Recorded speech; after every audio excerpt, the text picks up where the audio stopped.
মরে এই আমি প্রথম শুনলাম। তোমার সঙ্গে বনিবনা ধরছে না, তার জন্য মরবে কেন? ডিভোর্স করে ঘরের ছেলে ঘরেই ফিরে আসো। দেবুকে বলো বৌদি, খোঁজ নিয়ে দেখুক সুলতা কোথায় উঠেছে মেয়েকে নিয়ে। এত বড় শহরে ঠিকানা না জেনে কোথায় খুঁজবো বলতো ঠাকুরজি? সুলতা তো অভিনয় করতো, দুটো ছবি সাইড রোলেও নেমেছিল।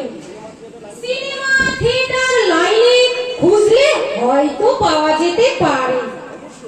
অবশ্য বোম্বে যদি